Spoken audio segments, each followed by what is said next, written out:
Good afternoon, everybody, or good evening, good morning, wherever you are around the world. This is NAMM 2014. I'm Danny Olish from SM Pro Audio.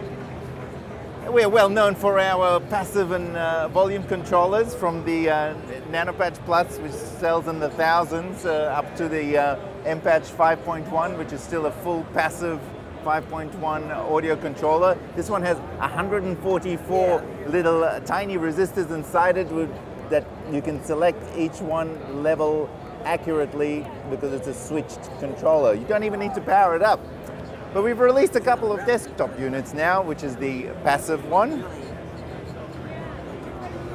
and the active one.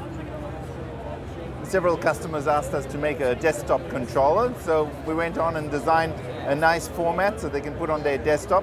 The passive one, as it says, doesn't need to be powered to use as a volume controller, same as the famous MPatch 2.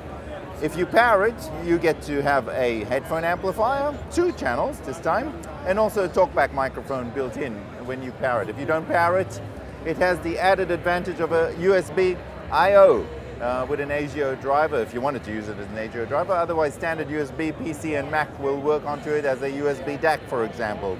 That'll work even when the unit is not powered. And you can select 3 other analog inputs on the passive switch. And there you've got a 2-track output, as well as 2 A and B speaker outputs, line levels.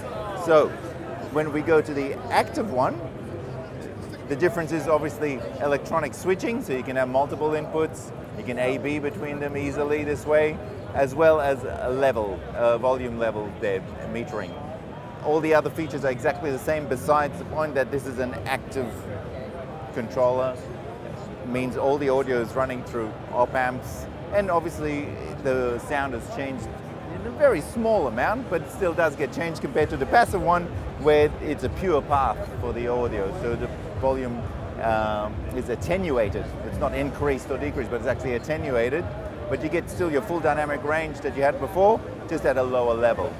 You'll get a dim switch on both of them, mute switch, and also stereo mono summing, which is very important to have a listen to how things are. Map on these is $199 on the active one.